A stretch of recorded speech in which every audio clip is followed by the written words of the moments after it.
Celebrate good times. Come on, we did it. Season 3, season finale today. Thank you so much for being here. And if you've been on the journey, you know we've covered a lot. And we've had some world issues and things show up. We've had to pivot.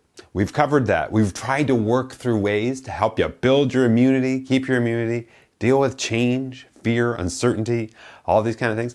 Gave you a ton of options as well in terms of ways to go out and create purposeful income, these kind of things. As an end cap today, we'll go through and review all the things that we did cover. Before we do that though, I just want to say thanks so much for being on the journey. Thanks so much for being here with me. And thank you so much for the commitment that you've had, especially our long haul players in our beautiful mastery community. Going into our 4th year. 4th year. I still can't believe it. Thinking back to when Brendan Burchard challenged me to get off my butt and go after this. You got goodness to put in the world, Char. Come on, man. What are you waiting for? Just do it. He looked at me with his furrowed eyebrows and said, go after it. And look what we've created together. Look what's happened. Got some great plans for us for season 4. We're going to be diving into meta learning, ultra learning, speed reading, some of the topics that I've already got that year pretty well planned out. If we have to adjust or whatever, we're going to be cool with that because the world may show us, hey, you know what? This topic is as relevant as this one is. That's the beauty of this. It's a co-creation. So I just want to make sure you hear very critical part, something we teach in the beautiful world of high performance. People support what they create. And I hope you felt as we've gone through our journey together so far, this has been a complete co-creation. So that being said, 2 things for you. 1, well, who is LILIAC? Beautiful band of brothers and sisters run or helped, trained, teach, coached by their father, and their Christias is their name. And they've created such massive results in their life and in their business, which is music. And we're going to talk a lot about that in our business mastery training today as we go over some big dials and a line. And I really think you're going to love that training because it's going to showcase exactly why your business isn't growing and more importantly, what to do about it and how, and really step into that whole journey for you. So if you're questioning what the LILIAC's all about, you can Google them, you can go into their YouTube channel, take a look at their video called Nothing. And that particular video they filmed inside their apartment, which is unbelievable when you see the quality of the video. And they all play their own instruments, sing. Everything you see is totally authentically them. If you go into their YouTube channel as well, you can see the behind the scenes of how they set their living room up. And then also the whole idea of walking outside, taking some photos of the lead singer Melody. And exactly what they've created through constant practice over the long term. Living into the very principles of what we teach. Health, wealth, and happiness. And wealth being not only from the financial sense, but from the relationship realm, the spiritual realm, all these other aspects of what that can be. That being said, let's just jump into today's topic, which is feel lifelong health, wealth, and happiness by doing this weekly. Wanted to make sure as we bring season 3 to a close, if in the future this is accessed by somebody who only gets season 3, that you've got tons of training and a way to sustain health, wealth, and happiness for life. How does that feel? Just to say those words. What? Is that even possible? Because of the ups and the downs and the things life throws at you, the struggles, the challenges, the complete holy moly derailment that so many have faced, especially in the hospitality industry. As of the recording of this, still in the pandemic, still in isolation, and the numbers are going and getting worse. So being real with exactly what's showing up emotionally, based on fear, uncertainty, just the idea that I don't know what survivability is going to look like for me and my family potentially. So these are a lot of the principles at play that help us sustain even through the darkest of times. So I just want to make sure we dive into this for you and really own this. On the other side of things, if you're doing well, these are things to keep in mind and go after. I just want to make sure that I'm doing my very best to give you 2 tools that if you challenge yourself, schedule it, another high performance principle, if it's not in the schedule, it's just a dream. If you haven't written that down, go ahead and write it down. If it's not in the schedule, it's just a dream. So in light of what I've been sharing so far, today's training is really clear. We're going to forego the whiteboard this time. We're going to dive right into the tactics and the training to make sure you're getting it The big picture is clear. We always start from adult learning theory with the big picture. What is sustained health, wealth, and happiness look like for you? And what are the baseline, scientifically proven principles to keep these things intact? And what are the things at the tactical level that we need to do on a daily basis or situationally throughout the day to keep these things growing and growing in our lives? Does that all make sense? So that being said, what are these things? What, you ask? It's and I got fireworks out for this one. Fireworks, 10 by 7s. What is our 10 by 7s? So the very first thing we're going to do is we're going to jump into the 10 elements that make the world of difference for how you feel, how you show up in the world, and how you look. A lot of people, they pay a lot of attention to, I don't look good, I don't feel good. Like mentally, I just don't feel good if I don't look good. So I just want to make sure we're connecting the dots for you. This is all done through, and you may remember this from our very first training, and we've peppered it in throughout our season, the wheel of perspective, these 10 critical areas. So what I'd love to do as we get started here is go through and have you get the wheel of perspective. And as you can see on the screen, you can get it at bit.ly/wheel, the number 4, the letter U. So it's bit.ly, the word wheel, the number 4, the letter U. So go ahead and get that wheel of perspective PDF. And I also have a link below for you so you can get it from there as well. We're going to walk through this together. I want to make sure I illustrate and we really assess where you're at and what your rating is so that you get in the practice of this if you're not in the practice of this already. As I talk to a lot of people, it's like we know what we need to do. We get it. We understand. It's just whether we're doing the behaviors to put it in play for the long term or not. Does that make sense? Is there anything there for you? What shows up there with what I just said? What are the things you know? Maybe 1, 2, or 3 things you know you need to do that just aren't happening for you. You're like, oh, I know I need to do that. Dang it, I'm not doing it. Oh, I know I need to go out and do that. Why am I not going after that? What's holding me back? And just so you have a frame, a couple of principles for you here. The habit loop, a big thing that we teach in high performance and in general life mastery, is defined by 3 things. And if you haven't read The Power of Habit by Charles Duhigg, strongly suggest. Easy read, great read, kind of helps you get the emotional connection with this. So a habit's formed by 3 things. The first is a cue or trigger. Something happens, sometimes it's just automatic, followed by a routine, like a set of actions that are taken or an action that's taken, followed by a reward. And so often when we think about behavioral change, the reward isn't big enough, or we haven't thought about the reward. So let me just give you a quick illustration. If we're going to talk about, and we'll talk about this in here, if we're going to talk about eating better, the reward can be that I lose a certain amount of weight. The reward can also be, which it was for me and is for me, that I just feel more lean, clean, raw energy. I don't know if you ever feel that sensation where you're, what did I do to feel this lean, clean, raw energy? And I know exactly what it is for me now. It's eating primarily nutrient-rich food, lots of salads, lots of greens, those kind of things. Not that I don't enjoy other things, but that's the sort of mindset for that. So the cue or trigger, when I put something in here, the routine shift, big time shifted from the zeros in the 90s, where I literally would eat. Well, it scares me to even say this because I don't even know how your stomach does handle this. A large Papa John's pizza, 3 to 5 of the big breadsticks, and then a 2-liter of Mountain Dew.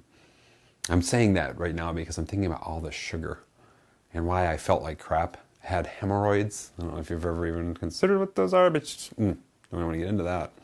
And the idea is this. I had to pivot the cue or trigger, what I was putting in here, and I had to bring emotional connection and meaning to it. Like, why is it important for me to change? And it couldn't be just about the weight. At the time, I was about 270 pounds. Imagine that with what I was eating, right? And when I shifted the reason why, the future vision of myself, when I shifted that, everything shifted. Everything shifted for me.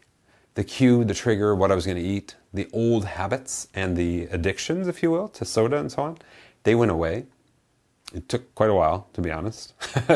And then the replacement of making the high performance shake as I do in day 3 of the 10-day health, wealth, and happiness challenge, which is what this is based on. This Wheel of Perspective is based on that challenge. And you can get into that. I have that link down below as well for you. So I can walk you through every day, each one of these 10 areas. And it's kind of fun because I brought a lot of fun and comedy into it. So if you haven't seen it or done it yet, you'll enjoy that. But getting back to the habit loop, the cue or routine, or cue or trigger followed by the routine, what's actually put in play action-wise, and the reward. And so often my brain, like a lot of people that I even talk to now, is like, I'm going to eat green stuff, the reward. I starved myself of really what it was, is sugary things that my body was engineered to love. And then I just pivoted. I want lean, clean energy. I want to feel better.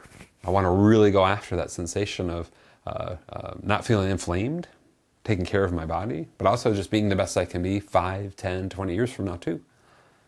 That all being said, July 25th, 2012, kind of a date freak here, hit that dream weight of below 200 pounds. First time in over 20 years because I pivoted my habits.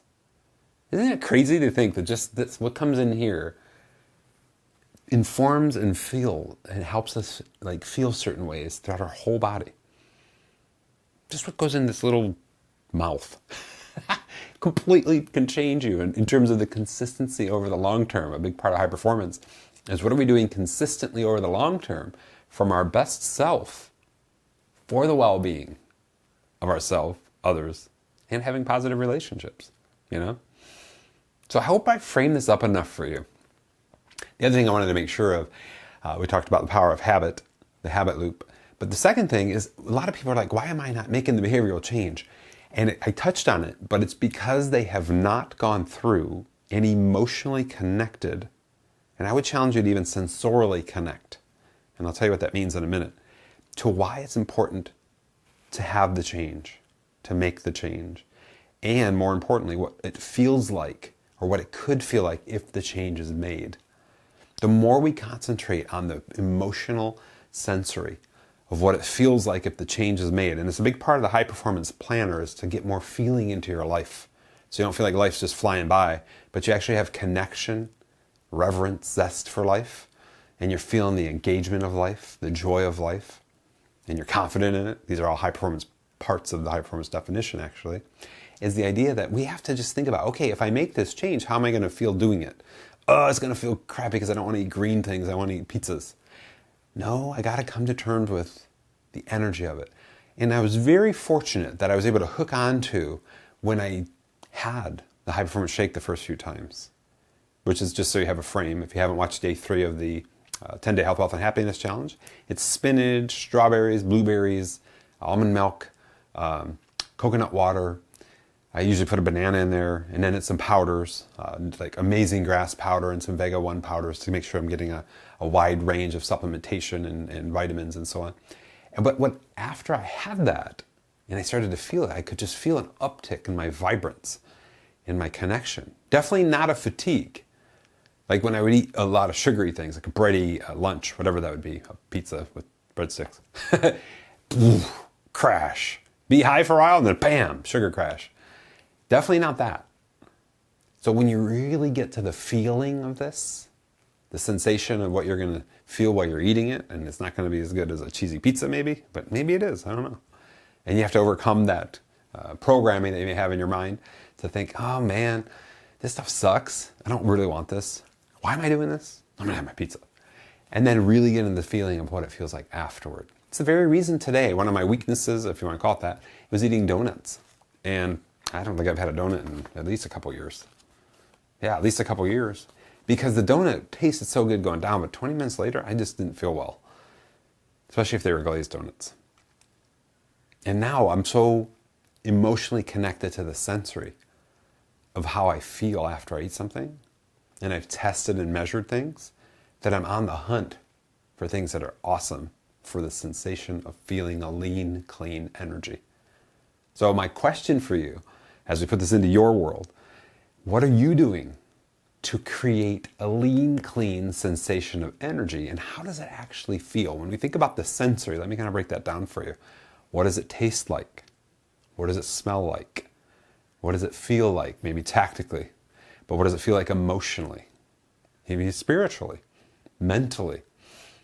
These kind of things. What are you hearing? What are you seeing? You know, all these different senses that we have, and we're just accessing them. So a lot of it's the self-talk. Wow, when I eat green stuff, it tastes like crap, and I'm depriving myself of pizza. But my pivot, and this was my actual story, my pivot was, now I'm eating this so that I can be and have a health span, meaning that I'm a healthy individual, for as close to, if not the entirety, of my lifespan. So the health span versus the lifespan. What are you doing right now to increase your health span so there's no gap between being healthy and your total life? And if you're not clear what I mean, if your health span stops at 65 and your lifespan 75, there's 10 years there of pain, agony, inflammation, stress, heart problems, limitation of what you can do in life. And if you've read The 5 Regrets of the Dying, the number one thing they've said is they didn't realize the golden aspect of their health until they no longer had it. So I'm trying to build the case for you and educate you in terms of what these things are to sustain and feel health, wealth, and happiness continually through these 10x7 practices. So that being said, I think we've done a great job of getting in the big picture. Let's go ahead and pivot right into the Wheel of Perspective. So if you have it now, go ahead and print it, or you can just follow along, and that's fine too, and basically write your numbers down. And then we'll talk through what you can do with those numbers. And this should become a weekly practice for you. So if you want to come back to this video and start here, this would be in the second part when we do this, capture this training inside of our product for health, wealth, and happiness. This would be part 2. And that'll be you going in and just clicking part 2 and saying, all right, Charly, let's go through and do this weekly thing you tell me I got to do. And then hopefully by 2, 3, 4 weeks, you're like, oh, in practice of it, I see what I get, why this is important. So I'll get into that as we go through this. You'll see how it kind of plays out if you're not familiar with assessing yourself. It's a very standard coaching practice and a psychological practice, psychiatric practice, is to rank yourself in different areas so that you have an idea and you can see growth or you can see non-growth, right? And then if you print these out and put holes in them and put them in a 3-ring binder and you flip through them, this thing forms a shape. Sometimes it looks like an asteroid, sometimes it looks like a spaceship. The goal for it is to look like a full-blown wheel. Big wheel. Not a little wheel, but a big wheel. And it's a beautiful framework they use in coaching, and I just used it for this. I don't even know what that's called, but nonetheless, let's go ahead and get started. So the very first thing, this was the pivotal shift for me that helped me feel better, be better, and look better by a long shot. If you saw me in my old days, tons of hair. I looked like the Nutty Professor, all puffed up. Like my face was in there, but it was like just big. And then the rest of me. And I'm not bringing judgment to big. I'm just saying that for me, I knew I could be better and do better. And being smaller and more lean and less inflamed felt a lot better and have increased my health span by a long shot. I pay a lot of attention to that. Sleep was number 1. So the question is, as we step into this part of it, and you can see over here we have 10, 9, 8, all the way down to 0. And you're just going to put a little circle anywhere on this sleep line of where you feel you rate today. And we're going to do this for the last year. So wherever today is, think back through the last year and rate yourself at 0. Sleep is terrible. Don't get any. Even if I do, it's not a good sleep. I wake up constantly fatigued. To 10, I'm getting 7 to 8 hours of sleep per night, or whatever that it is that's appropriate for you and your body. And you should know what that is. Typically, it's 7.5 to 9 hours for the human body. Some people can get away with less, some people more, whatever that is. And inside that sleep, there's a deep level of sleep. There's an aura ring, and I'll make sure to link to that below. An aura ring will help you determine, you put it on your hand and you wear it, and it helps you determine where you're getting the deepest levels of sleep. There's other things you can use for that. If you're getting the right amount of timed sleep, but you're not feeling rested, a couple of things have come up for a lot of people that I've coached. One, they're not getting the deep levels of sleep, and sometimes it's because they're having sugar too close to going to bed, alcohol. A couple of them have just been biological things they've had to adjust. Supplementation has helped, and a couple of them have had to be on some form of medication to help, and that's a big thing. The other aspect of it is they haven't run their body. Like their body, their brain's tired, but their body isn't, is how they describe it. So they got more physical exercise, and then they fell into a good quality sleep. So trying to make sure you're kind of seeing some of the self-reported things that have worked for others. A couple of them reported melatonin, I think is it? Or yeah, I think that's the serotonin. No, melatonin, I think it is. I might be wrong there, but it starts with an M. And that's low. And when they take some supplementation of that, it helps them sleep better. For me, I noticed when I was dialing in my magnesium, which is part of my practice and my supplementation now, slept a lot better at night. Slept a lot deeper. Felt more rested. And then finally, B12, huge. The idea that I was getting enough rest, found out my B12 levels were low. And as soon as I took the B12, like I felt like my tires were pumped up within about an hour. Like it just felt like, whoa, here I am. So very critical part of the sleep conversation is dialing in. What are we eating, ingesting 3, 6, 9 hours before we go to sleep? What's our natural rhythm? What is it that we can do to increase the quality of sleep, the depth of sleep? I think it's level 4. I'm so bad with remembering what the levels of sleep are, but it's the deepest level of sleep. You can research that on Google. So I hope some of that helps. So my question for you, first, for the last year, how have you done there? For me, that's a 9. So it's a 9 on this. And you know what I will go through and do? I'm going to go ahead and get my pen, and I'm going to fill this out with you so you can see how this kind of works. So a 9 for me for the last year, and I've paid a lot of attention to it. If you've heard my story, I used to be the night owl up until I was 41 and got into high performance, and I pivoted to be the morning guy. And I just really put a lot of attention and make sure I was getting the right amount of rest, changed my life completely. I kind of did it as a trial for a week, and I never quit, and it was amazing. So that's sleep. Second, hydration. How well are you doing at hydrating? I got my water bottles lined up and ready to roll right here. And by that, I want to say what we're seeing in high performance is a gallon of water a day. And it seems like a lot for some, and for some it's like I drink 2 gallons of water a day.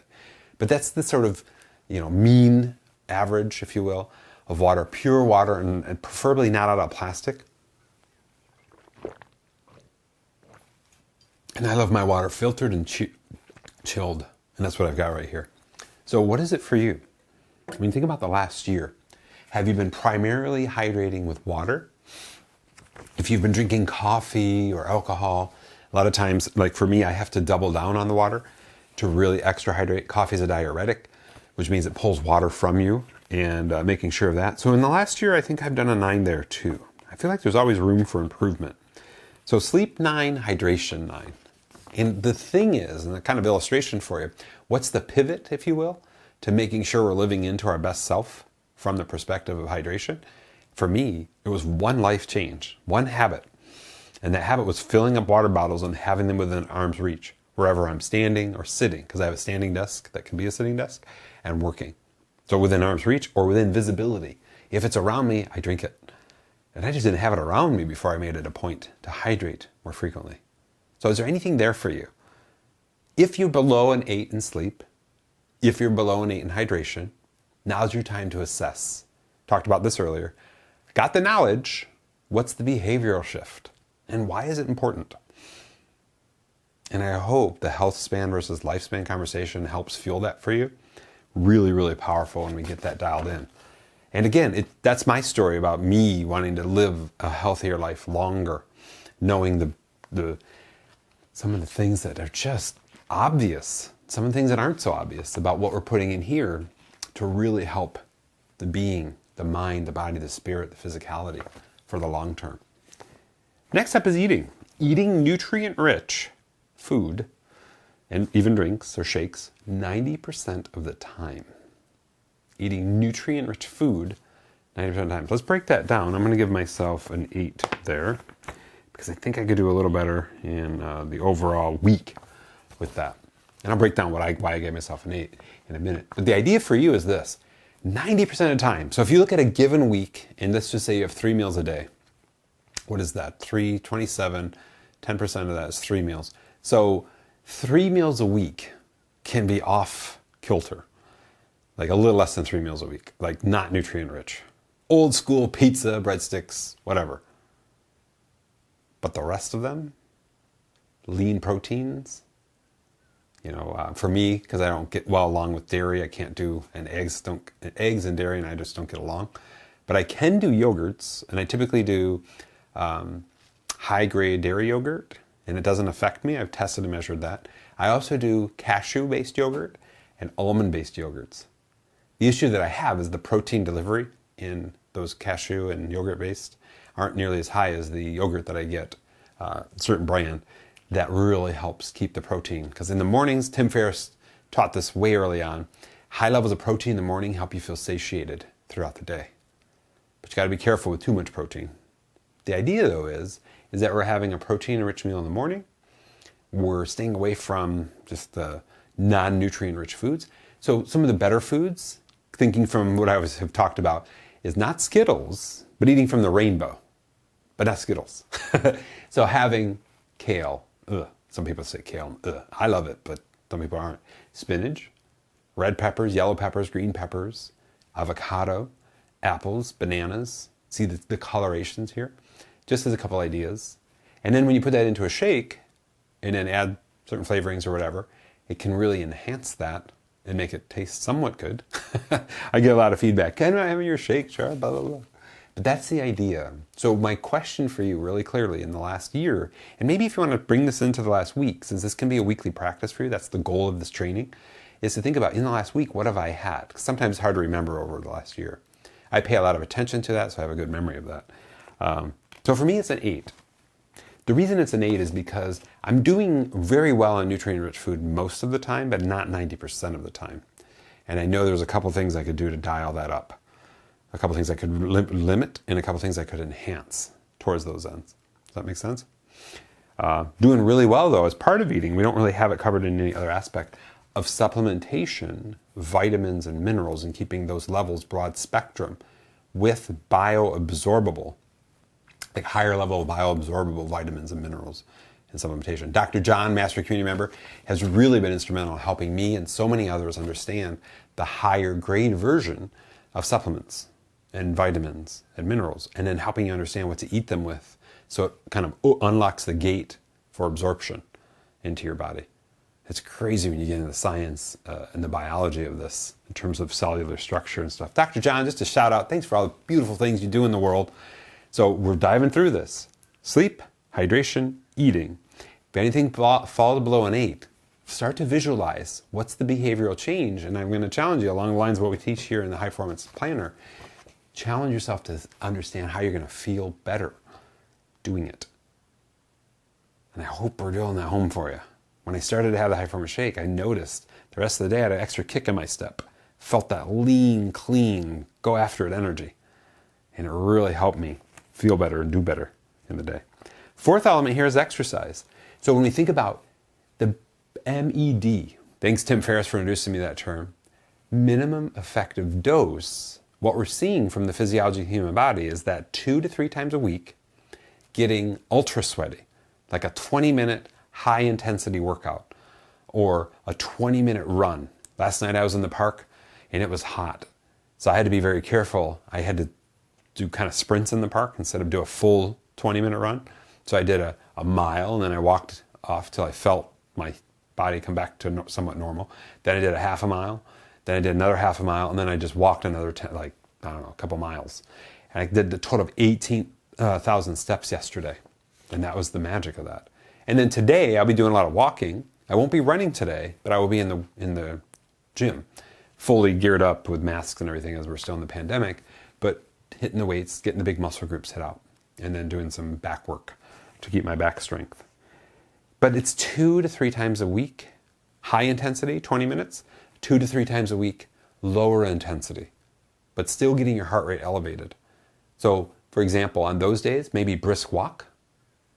And those days, actually, I do 60 minutes. So 2 times a week, I actually do this every day, but going out for a long walk. That's about an hour long. And that is a brisk walk, very fast walk. Keeps the heart rate elevated, gets the body moving, and I'm moving my body as I do it. And then 2 times a week, running, 2 to 3 times a week, running for 20 minutes. And then really going after, and heart rate variability here. And Dr. John and our Master Community has helped me understand that along with a few other things that I've read and studied. In that instead of just running straight out for 20 minutes, is to do sprints. Run as fast as you can till you can't. Walk it off. Run as fast as you can till you can't. Walk it off. And really go after that variability. inside a 20-minute realm. Does that help? So the question, flipping it on you, how are you doing there? Exercise-wise. What's showing up? I'm smiling because I know you may be saying, I got some work to do there. So for me, I'm going to give myself an 8. I've been living into that, I think, the whole year, even when we had to go into the isolation. But there's a couple things I want to do to get midsection workout dialed up. So I know what those things are, and I'm going to start to think about the behavioral shifts that I want to make there. Number 5 in the 10 areas is breaks. Is literally picking ourselves up every 50 to 75 minutes, getting up, moving around. We've taught WMEI. Inside a 5 to 10 minute break, the W is walk. Just go for a quick walk, a 2-minute, 3-minute walk, maybe around your house or your office or in your house or whatever that is. Then M, meditate or listen to a song, a music, and just let your mind just relax, sort it out. E, energize. One of the things we do as a high performance, we just stand in place, shut our eyes and bounce. And it just gets things moving. If you want to add some deep breaths to that, we've talked about that in high performance physiology. If you're in our master community, you know you have access to that training. And really getting in some breath scaling, just to get oxygenated. Make sure it shifts the energy in your body. And then finally, 10, 20, 30 seconds before you get back into your work, is to set intention. Coming back to the principles here and in high performance. All right, what am I looking to accomplish in this next time block? How do I want to feel doing it? What am I going after here? If I get through this time block, I'll feel that I've accomplished this. I'll feel good for having done it. And I'm going to feel a great level of energy because I'm doing the right things from these other areas to really help in that space. I've become a real master at taking breaks, so I'm going to put a 9 down there. I feel like I could dial that up a little bit. Next up is happiness. And again, the premise of today's training is to feel lifelong health, wealth, and happiness by doing this 10, and then we'll go over the 7 in a minute, weekly. Because this assessment helps us keep in check with what's worked, what hasn't, what needs to change, and I'll have you go through those questions in a minute. So the way we're defining happiness is through the trifecta of happiness, and if you haven't seen that training, I'm going to go over it real quick with you. It's a triangle. At the top is learn, create, and share. And then learn to create to share to learn. The highest performers know when they're learning new things and they create from what they've learned and then they share what they've created and they do that as a cycle, you can actually turn that into a purposeful, profitable business. As you know, in our season 3 training, we started every training with the 5 Ps: purpose, passion, positivity, productivity, profitability, right? So when you can align yourself and know this about the human body and the human psyche and feel purposeful, meaning in the way we at least define it, is that you're helping others improve their lives and grow their businesses. It's a whole shift in the way you feel and the way you sense happiness. Of course, you have to be aligned with what you like to do. That's part of the passion piece, right? Be emotionally connected and engaged. So the question is, have you been learning, creating, and sharing while being around people that generally uplift you? Tall order here. So we're stimulating our mind, taking care of ourselves. The learn, the create, and share piece is helping us grow and be better, which is a natural part of what humans like to do and report feeling more happy with when they're learning new things and creating from those things. And the sharing aspect of it pumps up oxytocin, the connection hormone, pumps up dopamine, the happiness hormone. Then being around people who generally uplift you. That's a tricky one. A lot of people are struggling right now that I'm personally working with, being around people, especially as we're still in isolation. We're still in the pandemic as of the recording of this. Now, don't get me wrong here. There have been days where I wake up and I'm just not in a happy space. But I have course correctors in play to get me there fast. And they don't happen too frequently. So I don't want you to think, oh, Charlie's always happy. That's not the case. The reality is, when those things show up, I'm out the door, walking, earbuds or AirPods in, listening to things that uplift me, whether that's podcasts, music. Sometimes it's just the birds chirping. But I'm getting course corrected. I don't have bad days anymore like I did 10, 20 years ago. I have bad moments. I've got practices in play to change that. So along the lines, this is a stacked piece because there's a bazillion ways to be happy, right? Or to generate happiness. It's very stacked in the sense of learning, creating, sharing, being around people to uplift you. If you're getting a negative or neutral mindset, what are you doing to shift that? So I'd love for you to assess in the last year overall how happy you felt, 0 to 10. 0, not happy at all. 10, I'm the happiest person I know, and I live into it every day. Don't get me wrong. There's days where I'm either, neutral or even negative, but I pivot and I'm out of it. Another frame for happiness is, are you primarily living in an accountable, we call this in the world of coaching, or ownership, accountability, responsibility? Or are you living in the BED, bed, in terms of blame, excuse, denial mindset? You can see the pivot here. This can be associated with a scarcity or a negative mindset. This can be associated with an abundant, growth-oriented mindset. And a lot of times I get into a blame, excuse, denial when I'm tired, and I'm just, or a gossipy drama piece. I stay away from that personally. But I'm living over here in a growth mindset, an abundant mindset, with the primary objectives of helping the world somehow. And that really helps me increase my happiness. Being here with you right now, everything about that. Knowing what we've got in store for season 4, knowing how much we've crushed seasons 1, 2, and 3. Oh, it's so exciting for me. Just generates and really helps me propel happiness. So I hope that helps. But how are you doing? Is anything coming up for you? Is there any relationships right now that this relationship has not served me? I've got to mitigate or manage or get myself out of the line of fire in that. And trust me, I've been there. I was living with somebody for 14 years who initially, happiness. There were some signs of things, and then the last few, holy moly, I let it majorly affect my happiness until I didn't. And if you're at that point of until you didn't and you need to shift and you need to talk to somebody, I am here for you, I promise. My job is, and I hope you know this by now, is to care for you, take care of you, unconditionally love you. You may not be used to that.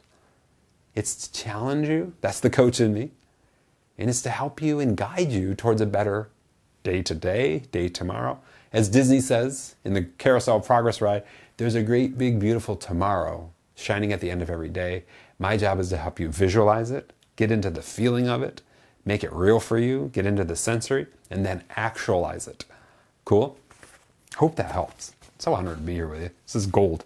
Next is finances. And in terms of financial management, here's the kind of lay of the land.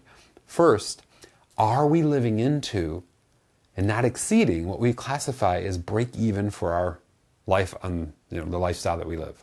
Meaning that, are we living over the amount of money that we need every month to survive? By that I mean charging extra, building debt, those kind of things. So the highest performers, they have an exact idea of how much it costs for them to live at a break-even level, meaning they know exactly what their expenses are and they know what their income is. And hopefully their expenses are down here and their income's higher than that. They also allocate money for fun and adventure, recognizing the language of, I'm going to wait till I'm this to do that. Not so helpful sometimes. We want to make sure that we have fun and adventure throughout our lives, just in case, we never know, life could end tomorrow. Then, above and beyond that, we're paying down debt and or saving for the future. And that's done primarily in today's world. You can get real estate, and we'll talk a lot about this in season 4 actually. Real estate, investments, like Roth IRAs, really powerful for having a setup for the future. That can be leveraged before you actually retire when you're in your, according to them, I think it's like 59 and a half. But you can actually use some of that money while it's in this container, if you will, for investments and stuff like that. Kind of getting in a little more technicality there. But the idea is, are you living into break even? And are you exceeding the income for break even? Are you having fun and adventure? And are you saving for the future and or paying down debt? And I'm going to give myself a 10 there because we've been crushing that. Of course, I trained that, and trust me, it was not an easy journey. I finally got there in the last few years, like total mastery in that space. But that's through a lot of training and a lot of behavioral shifts, we'll say. What is that for you, though, for the last year? Finances, especially in line of a lot of people had to pivot pretty heavily as we went into this pandemic. Anything there?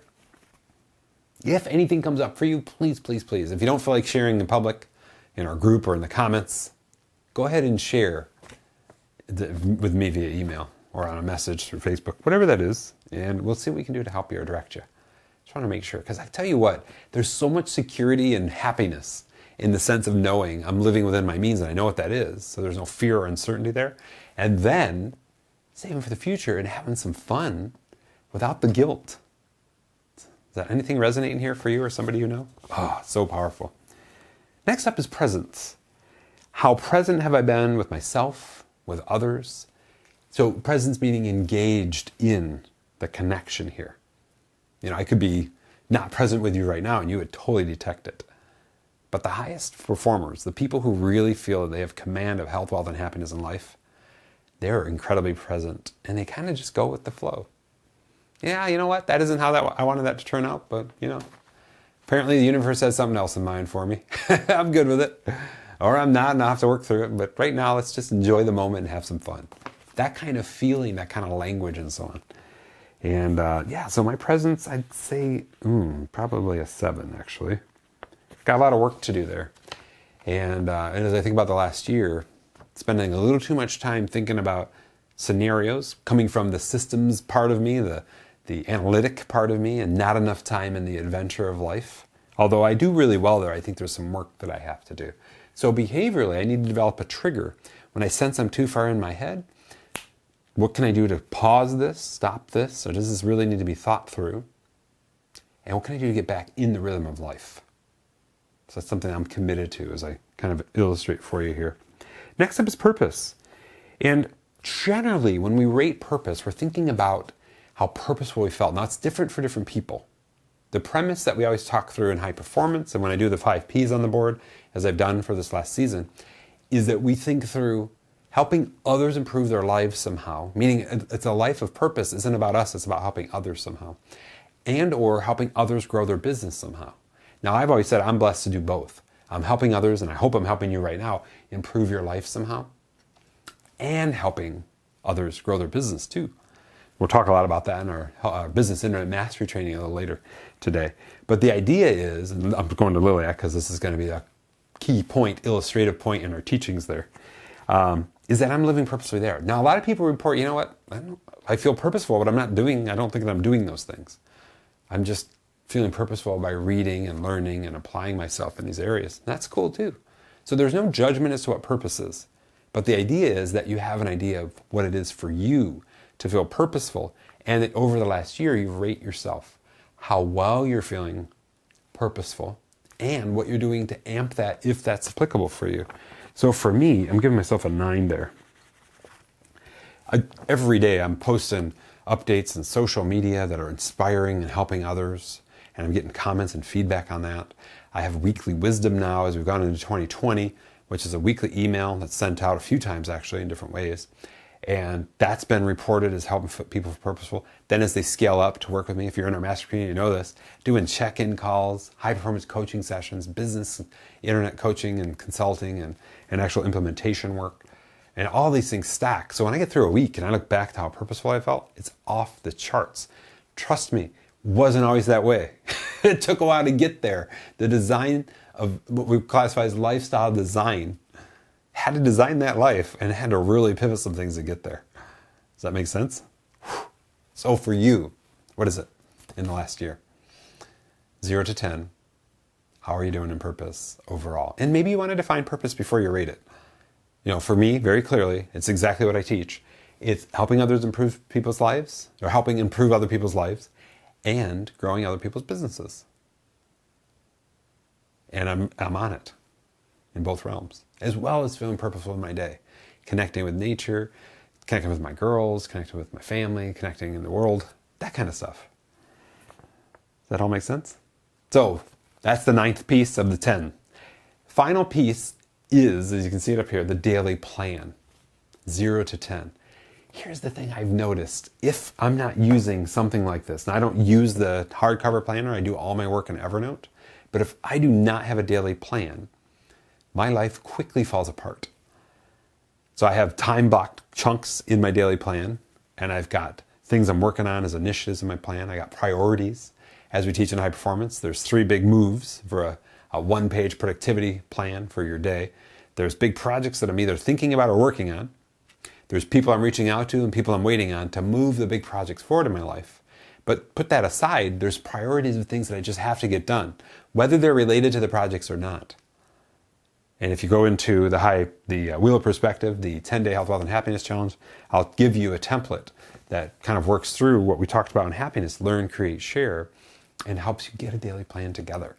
You can put it on paper, you can put it in Word, you can put it in Pages if you're on the Mac, you can put it in Evernote, whatever you want to do there to really own it. So when you think about the last year, how well have you lived into and kept track of a daily plan? 0 to 10, I gave myself a 10 there. That's just my guiding light. Here's the thing that's so beautiful about it is that when I have this stuff in the plan, I don't have to carry it around up here. So I developed the practice of always taking ideas here, putting as much information or as little information as I need to remember that idea, and then flesh it out later, just to keep this clear. I don't want to carry around all this data and stuff that I'm thinking about up here. I want to be creative here. I want to have openness here. And the daily plan helps with that. We teach this as a formula in high performance. Focus plus discipline plus schedule equals freedom. Focus plus discipline plus schedule equals freedom. So really critically for you, thinking about where am I documenting these ideas so that I don't feel overwhelmed, confused, stressed. Cool? So that is the 10s. Now, if we fill it in and we draw it and connect it, hopefully yours looks more like a wheel and less like an asteroid or a spaceship. So mine's kind of a bumpy wheel with a little bit of star going on. I don't know if you can see that, but it kind of goes like this. And then there's a huge dip for presence. Well, huge in my world here. So it's kind of a wheel, but it's got a divot taken out right here in the presence aspect of it. The beauty is visually now I can see I want to bump this part of the wheel out over the next week. So the practice, and this is the final part of this piece of this, is to either print out 52 of these or go through. A couple people have actually laminated this and they just draw it out every week and then they write those numbers down and then they clear it off. I thought that was kind of ingenious, actually. Had a laminating, I don't know what it's called, machine or a tool to take this piece of paper and laminate it and make it like a eraser. You get on there with a marker, like a dry erase marker, and then you just do it, and then you take a picture of it. Some people have taken a picture of it and saved the pictures in their phone, and then they just go through their phone and see growth or dips in their week. The idea, though, is to make sure you're doing that weekly, and then you're asking these 3 questions after you're done. What did I get right this week? So write these down if you don't have them. What did I get right this week? And this comes from a place of gratitude. The second question, what did I get wrong this week and why? So if you're doing this on a weekly basis and you reflect back on your week, and I saw maybe if this wasn't for the year and this was for the week and the presence was down, oh man, I let myself get distracted. What were the things that showed up? What can I pivot for next week? What do I have to be aware of? What can throw me off of presence next week? So what did I get wrong last week and why? That's like a 2-parter for the second question. And then the third question, what's going to change next week? How and when? What's going to change next week? How and when? You see, that's the action. So we have gratitude, accountability, action. And I would challenge you not to take on too much every week, because if you can make one major goal every week, that's 52 goals a year. That's a massive amount of incremental change, right?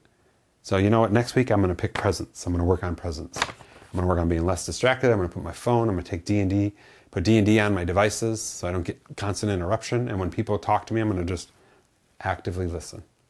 Practice the art of actively listening. Not listening to reply, but actively listening and then trusting in my ability to figure things out when I need to reply. Does that all make sense? I hope you're loving this. This tool has helped thousands now. Over when I developed this, 2013, I think is when I first put this online. So quite a few years ago, it's helped thousands. It's helped me. It's helped my family. It's helped so many people that I'm blessed to know, love, and serve. And I hope it's helped you. So now let's go into the 7s piece. And that is the life assessment Now imagine a world where you've gone through and done this and said, I'm going to make a few changes next week, and dialed up what we know from the science of life will help you feel more healthy, wealthy, and happy. And I hope you sense how that all came around inside the Health, Wealth, and Happiness Wheel of Perspective. If you want more clarity here, go ahead and click down below on the 10-day Health, Wealth, and Happiness Challenge. Totally free. I walk you through all these areas one day at a time. Just focus, just the way we teach in our business work for video creation. And just walking you through it. So the life assessment, if you don't have that, there's a link down below for you, or you can get it at bit.ly/mylifeassessment. All one word, all lowercase. bit.ly/mylifeassessment. All one word, lowercase. So I'm going to walk you through this. I'm going to rate myself on this, and then we'll end, do a little celebration, a little bit of walkthrough of our Health, Wealth, and Happiness series that we've created with season 3, just so you know what you got access to, and that you can take parts of what we've covered here and go deeper and grow with some of the trainings we've had. That all make sense? So the life assessment, very critical. People who assess themselves consistently grow faster, do better, and report feeling higher levels of health, wealth, and happiness, depending on what the assessment is. But between these two, the 10 and the 7, so this is 7 areas, the other one was 10 areas. This is the sort of magic left, right, like just going after it. So the life assessment, the top 20% of people in the world do this kind of work, or try to do this kind of work. Out of that, actually 5% of people do it consistently. It's kind of crazy how that plays out in terms of the math. But guess who's generating the most results in the world? On average, there's obviously outliers, but 5% of the people are doing the work. They're creating extraordinary results. Are you in the 5%? That's my question. The goal of this assessment is to help you find areas of your life that you can improve. The goal is not to have a complete or perfect rating of each of these areas in your life, but rather to help you realize opportunities for growth.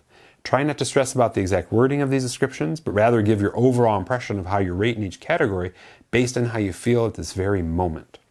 With each statement, rate yourself a 1, I don't agree at all, to a 10, I agree completely. Very similar to what we did with the Wheel of Perspective.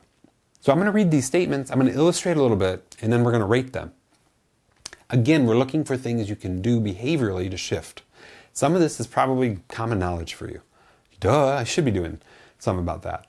But it's not the knowledge now, especially if you've been with us for our entire history here, 3 seasons worth. It's the actual application, the behavioral change for you, as we've talked about. Again, towards that health span. You living a healthier, more powerful life.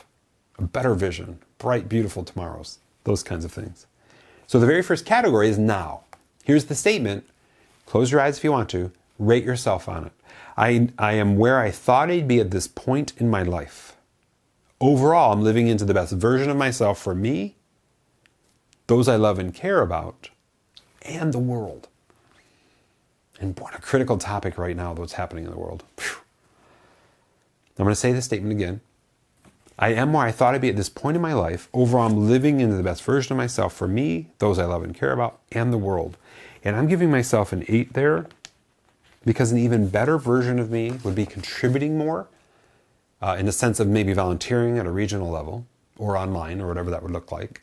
And I would be more, I'd have more behavioral rhythms in my life for scale. And we'll talk about that in our next training, the Business Internet Mastery training, about scale, going after bigger growth, especially in light of the fact we've got a huge library that can help everybody on this planet.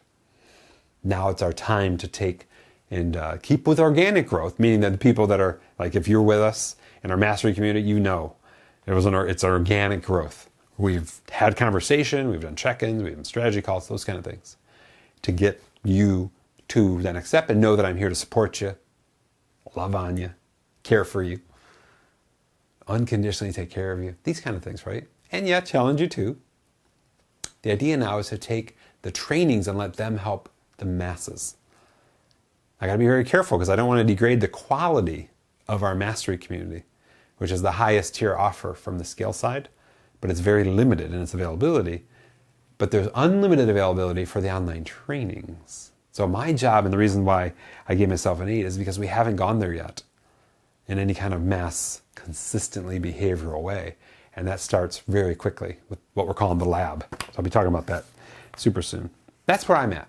I don't know what it is for you, but give yourself a rating and then think of 1, 2, or 3 ways you could rate that up just one number.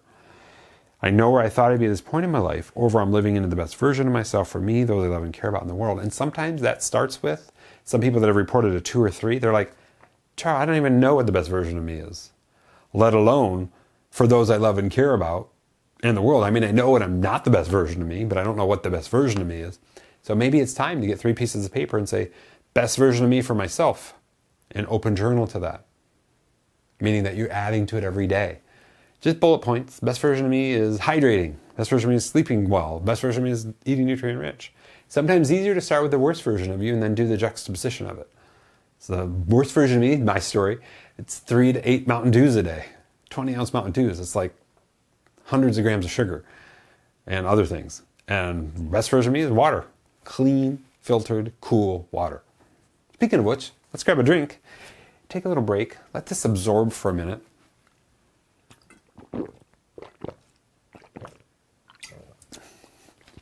Cheers to you as we bring the joy on this beautiful day.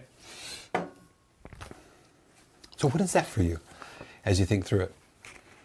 Next up is my best self. So we're kind of diving into the best self conversation. Overall, I feel healthy, happy, and energized. My energy levels are consistent throughout the day and even sustain into the evenings until I start to wind down for bed. So overall, I feel healthy, happy, and energized. My energy levels are consistent throughout the day, even sustain into the evenings until I wind down for bed. And I hope you're feeling the connection that we talked about in nutrient-rich sleep and hydration, towards not feeling the fatigue. Along with, we talked a lot about this too, having the proper supplementation, vitamins and minerals in our body. So yeah, I'm gonna give myself a 9 there. I think we did a really good job illustrating that in our 10 review of the Wheel of Perspective. I'm trying to think of any other illustrations here that people self-reported. A big part of it that people reported is really working out in the morning has changed the trajectory of their day. And for some people, really working out means just going on a brisk walk.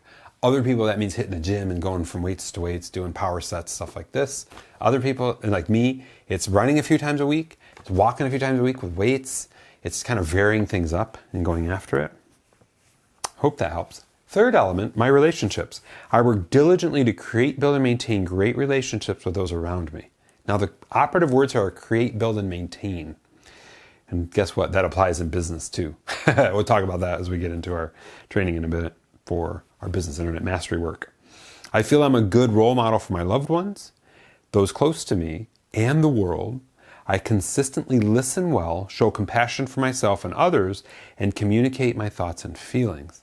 This one is so loaded. So loaded. So there's the element of what we talked about earlier in happiness, maintaining great relationships with those around me, but also being careful about who's around me that is worthy of maintaining great relationships with. There's being the good role model for those closest to you and those in the world. And there's the idea of listening, showing compassion for, and if you're not familiar with what compassion is, it's recognizing the struggle other people have, having a desire to alleviate it. And then the big, big, big whammy at the end. This one's tough. I'm thinking through all the hundreds of people I've coached. This is where most of the problems come from. Communicating my thoughts and feelings. And I'll dare say consistently. So let's see here. For me, yeah, I'm going to give myself a 9. I always think there's room for improvement. Really have worked on that. There's definitely areas I think I can improve in certain circumstances. But I'm on that. So what is that for you though? I'm going to read that one more time. I know it's heavy duty. I work to diligently create, build, and maintain great relationships with those around me. I feel I'm a good role model for my loved ones and those close to me and the world. I consistently listen well, show compassion for others and myself, as well as communicate my thoughts and feelings. So I know there's a lot that can come up for you. Boy, I've been in this conversation many times in coaching calls. But what's one thing? No matter where you're rating, there's no judgment if you have a 1 or a 0. None at all. We just now know, hey, you know what? I'm somewhere. Got to work from here. Got to work up if you want to. And so what's the thing to take it to the next level, the next number? You know, may just pick one area. If I was going to challenge you to pick one area, Here, it would be to communicate my thoughts and feelings, because the rest of this stuff kind of comes from that. Meaning that if you communicate and then you listen, and you show compassion while you listen, you're being a good role model, and you're building great relationships. Does that make sense? How that kind of reverse engineers its way up? But what is that for you? I'd love for you to share. If you're watching live or if you're watching in the replay, feel free to share. I do reward for participation, so I would love to hear from you as to what that is. Because I tell you what, you share something and people are like, oh my gosh, I have that problem too. People don't feel alone. Does that make sense? Fourth item on this, in our 7 here, is the stress, overwhelm, and clarity segment. Here's the statement. I have great stress management practices in my life. When I do get stressed, I know exactly what to do to reduce or remove it from my life. I typically do not feel overwhelmed or distracted because I have clarity of who I am and what I should be doing every day. Now that's a stacked one as well, so I'm going to reread that and let's break it down for you. I have great stress management practices in my life. When I do get stressed, I know exactly what to do to reduce or remove it from my life. I typically do not feel overwhelmed or distracted because I have clarity of who I am and what I should be doing every day. And that one, I'm going to give myself a 9.5 because there's been a lot of stuff that's come up, and I'm like, I was just telling a coaching student of this yesterday actually. I said, I'm not surprised at humanity anymore. Of course that's happening. So that's my phrase that brings cajole, joy, and like a big picture and doesn't let me get in the trenches of stuff. Of course that's happening. Of course. I can't even tell you what I was just thinking because it's horrible what's going on in terms of some languaging with one of my children and somebody close to them that's related. And I'm just like, of course that's happening. But my job as a parent in that context is to assure my daughter stands tall and strong in her own being and knows what's being accused of her isn't true. And that she has her own opinion. And along the lines of what we covered with the relationships, is working to change the way that relationship dynamic is. And recognizes she has the full control to do that. That's the magic here. The old me would have been in the trenches, making the call, accusing, being the... Now it's like, you know what? No, of course that's happening. So I hope that can kind of frame for you a way of thinking about and reassessing how when stressful things hit you, how you can reincorporate them and not let them stress you out, or at least the baby step. Go back to what we talked about, the cue, the trigger, the routine, the reward. There's so much meat here from the psychology perspective of it. Does that help at all? I hope that helps you. Thank you so much for being here. This journey, I know this is in our head, this is intellectual. We're doing a lot of work here. We're really trying to get into the bottom of this, but I hope you can sense how just this practice every week will really help you excel and sustain health, wealth, and happiness over the long term, increasing your health span and making you feel better, look better, be better. All right, number 5, career mission. The work I do in the world is meaningful to me. I believe I'm consistent about living in alignment with what the best use of me, my passions, and my talents are. And those evolve. You know, when I think about me in the late 80s, my passions and talents were in building computer systems the old school way, putting chips in, and then loading operating systems off floppy disks and doing that, and then putting it in a computer in front of somebody and then teaching them how to use it after I had built it. Talk about learn, create, and share and play, because I was learning new technology that was being developed, those kind of things. And I loved it. I don't build computers. Well, I do build a gaming computer once in a while anymore. But my work has taken on massive scale compared to what it was then. Different evolution, if you will. Still involved in business and tech, but also involved in life mastery, as we know, as we're working through it. So the work, this is a 10 plus for me. I'm going to read that one more time for you, and please do not feel bad if it's a 1 or a 0. Now we know we have work to do, and I'm here to help you with that if you'd like me to help you with that. The work I do in the world is meaningful to me. I believe I'm consistent about living in alignment with what the best use of me, my passions, and my talents are. What is that for you? And what's one thing that you might have to behaviorally shift to go after a better level? Sometimes it's not a new job. It's the way we're approaching our job. It's the way we walk through the doors. And it's the rhythm that we've got ourselves into that's maybe neutral or negative. and we just got to pivot it. We don't have the option right now of getting a new job because we're fortunate to be one of the people, especially right now as of recording of this, that actually have a job. So you know what I'm saying? It's like, whoa, I'm just happy to have a job in that regard. I have to do the best work I can do to change the way I'm thinking of it, change the dynamic with the team, be more open and communicative, be more courageous, be more bold, be more purposeful. If you need help with that, please let me know. We'll walk through role plays for you. I've helped many people with that. If you need help with how to be a better team player and a better leader, go back to the core sessions of our high performance work, which is part of high performance habits. Re-watch, do the worksheets for influence, courage, persuasion, mastery.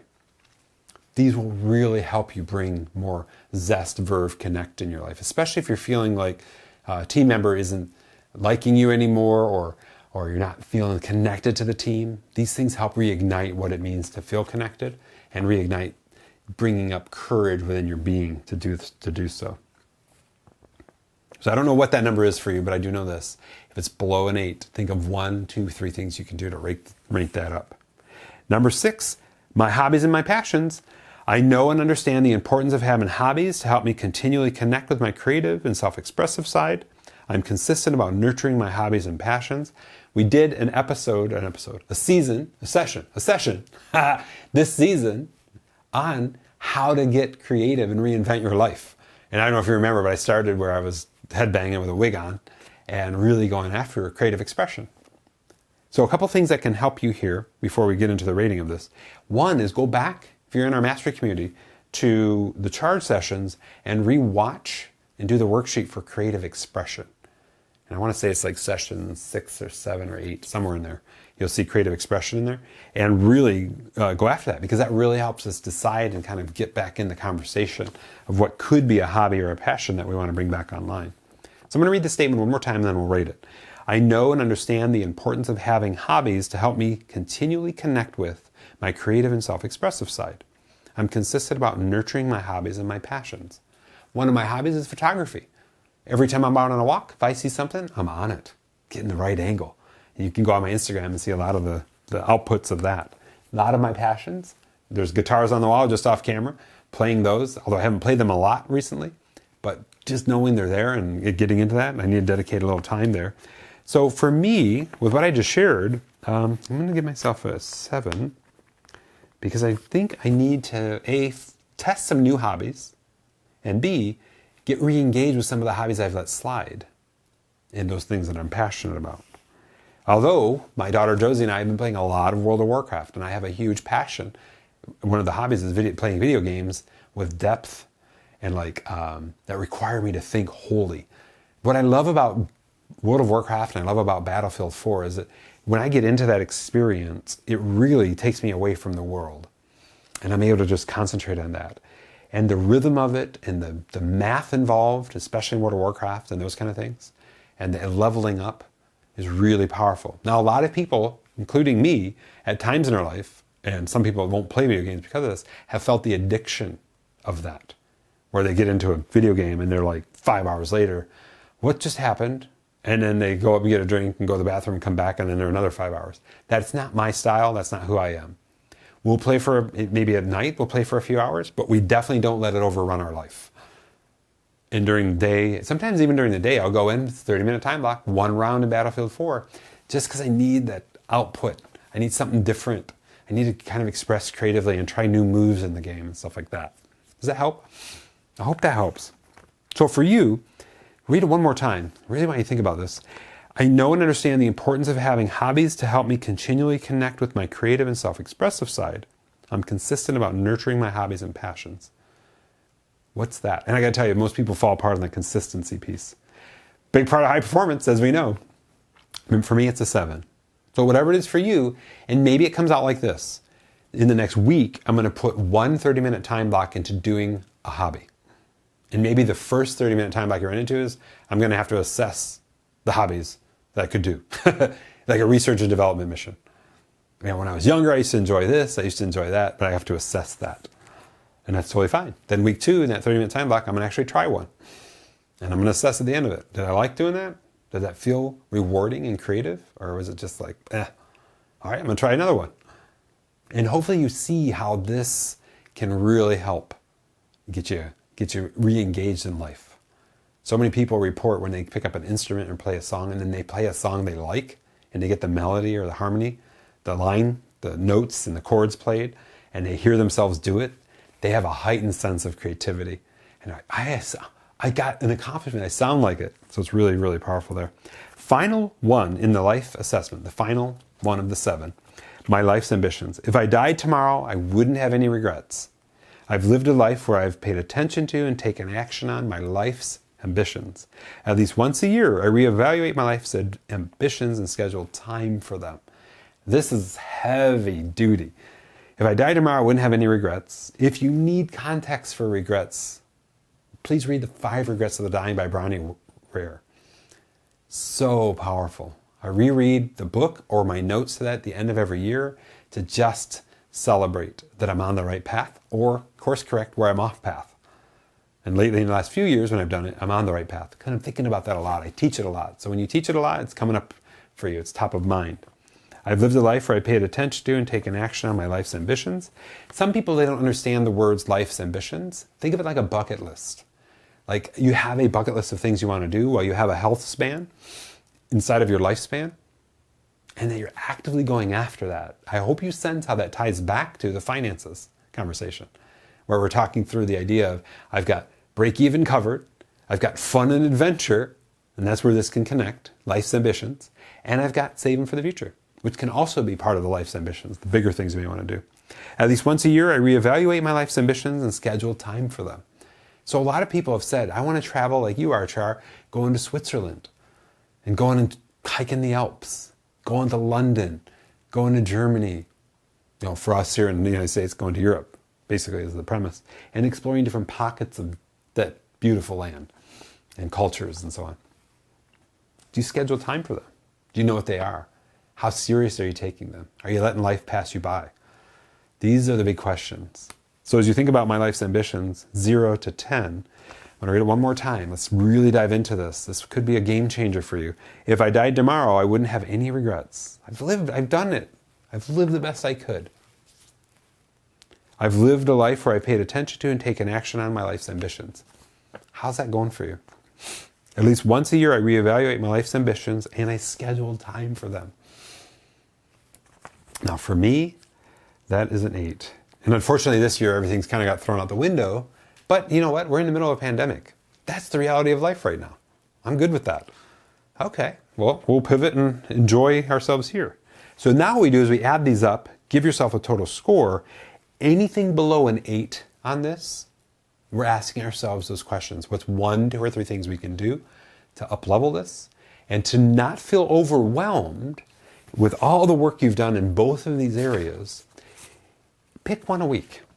Just one. And maybe pick the highest priority one. Now, the one I suggested, because this will pay off in many of the others, is presence. Next would be eating nutrient-rich, sleeping, hydration. So if you're going to plan out your first month and you're low in those areas, it's going to help with presence if you get your sleep. So sleep first, hydration, eating. Week 1, sleep. Week 2, hydration. Week 3, eating nutrient-rich. Just make that your weekly concentration, understanding the behavioral changes you got to make. If it helps, think through the habits. What's coming in here?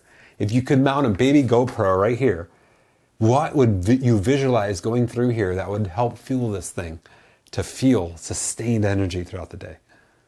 Even when you're just before you go to sleep. So your energy levels look like this, not like this. And then crash. Does that make sense? That's a high performance move right there. So I hope the 10 by 7s have helped you understand how to feel lifelong health, wealth, and happiness. If you do this weekly, I know it's a heavy commitment, but if you do this weekly, maybe schedule 30 minutes, 20 minutes, 10 minutes even, every Saturday morning, Sunday morning, get a morning coffee if you're a coffee drinker, sit down with it. If you like physicality, print them out, put them in a ring binder or put them in a folder, and then just flip through them because you'll see your numbers. You'll see the shapes here change. These are really great for that. And hopefully that shape, if it's clumpy in the middle, comes out to a full wheel over time. You follow? And then monitor your success. If you're at all a data freak like I am, this is gold for that kind of thing. That being said, I just want to say thank you so much for letting me help you in season 3. And I figured the way we'd end this today is we'd go through, we've kind of covered the tactics of actionable items for everything that you're rated low in. So as part of our tactical end, we always do big picture, training, which is these things. Now we'll go into the tactics for you. And the way I want to do the tactics for you is to say, whatever showed up for you inside of the changes you got to make with the 10 by 7, let's just walk through the history as we celebrate what we've created together. I'm going to bring out the computer here and bring it up on the big screen for us of this beautiful set of things we've created. So if you're a member of our mastery community, or as we go into the new scale conversation, which we'll be talking about in our next training, Business Center Mastery, you can just get access or purchase access to Health, Wealth, and Happiness Season 3. So as a review, we started out our season with Session 1 starting from scratch. And we went over some principles that really help you understand what's the lay of the land if I want to live a healthy, wealthy, happy life. We started the conversation there. Talk about 5 Ps. We talked through the 10 things that we covered today. And we gave you some more illustration there and how to prioritize and go. Then we stepped into setting a huge ambition for the future. You know, when we think about Disney and the great, big, beautiful tomorrow shining down every day, we shot that arrow so far in the sky with the exceptional life, the unbelievable life, and my exceptional life framework. So I walked you through what you believe is possible for living a full, ambitious, joyful, and exceptional life. Here's the thing.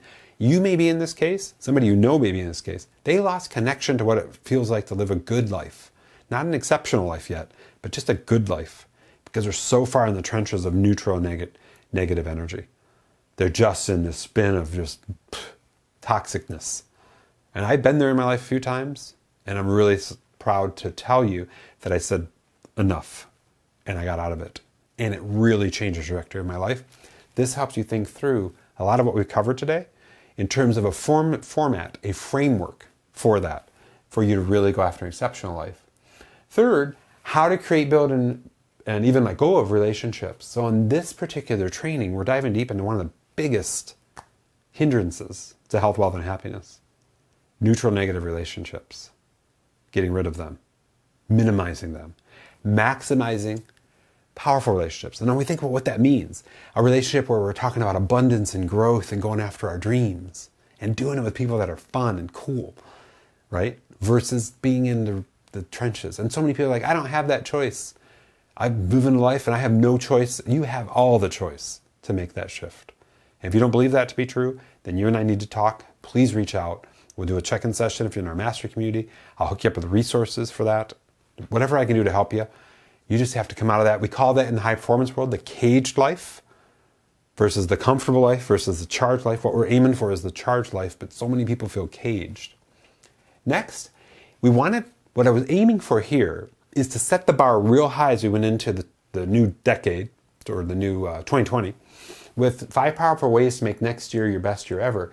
A couple questions came out of that as we went through this very powerful training. One was, how can I make that more granular? How do I have my best day, week, month, like to build to my best year ever? And then I covered, inside of this training, we covered the big picture. Inside of this training, we went more tactical. And we go over the needle movers, the situational needle movers, the daily needle movers, the weekly needle movers, the monthly, quarterly, and yearly needle movers. So the strategy and plan for actually having a really good day. Next, we went into exactly how I lost the weight, amp my energy, and keep smiling. A lot of people are asking, Char, what is it? I need more training. I need more help here. What did you do? I covered that in the beginning of our training today, but you get the idea. But that training takes you deeper there if you need more articulation and help. Whoops. Let me back up here. I accidentally hit the button on session 5. Then finally, Money Mastery, 10 Lessons Learned and Confirmed. This training alone saved so many beautiful people I've served, helping to coach over the years, frustration, pain, and suffering. So when I talked finances, and we talked about saving, understanding break-even, all these kind of things, that training really helps you think about bigger perspective. Like so many people, and this is a reality of this world, is they can't see or visualize themselves having money in the bank, and they actually self-sabotage when they get close to it. Does that sound strange? Think about it. A lot of people, including myself, when I was early I'm like, oh my gosh, I'm almost to savings, I better spend it. And it wasn't like I thought that, I just did it. Does that make sense? It's just a weird psychology thing with money. Anyway, we cover in that training things you need to think about to really go above and beyond, to really be masterful with finances. And I tell you, it saves so many people frustration, especially when they're running businesses. So I hope that training helps. Then we stepped into some training that was really relevant to what was going on in the world. Dr. John joined us, how we're amping our immunity and protecting ourselves. And then a lot of people were like, I have all this time on my hands. What do I do now, Char? Creative ways to think through and reinvent your life now.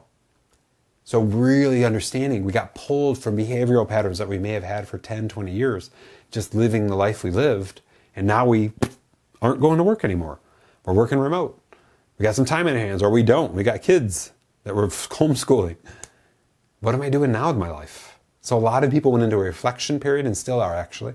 And that training helps you think through that. Then we had a lot of people ask, what am I doing now? I just lost income. I don't know when or if I'm going to get it back.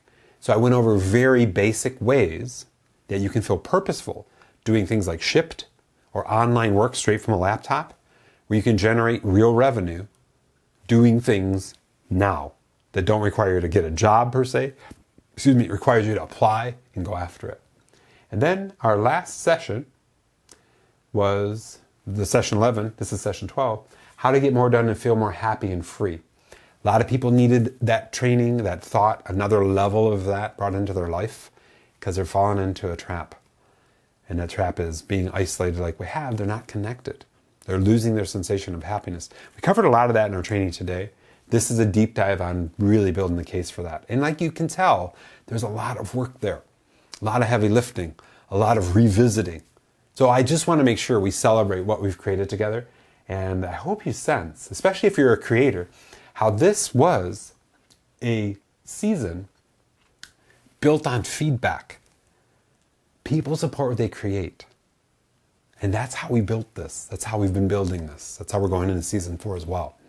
I was going through all the notes of things that people have said at meta levels of what they want to really to be more efficient in life, if you will, and those kind of things.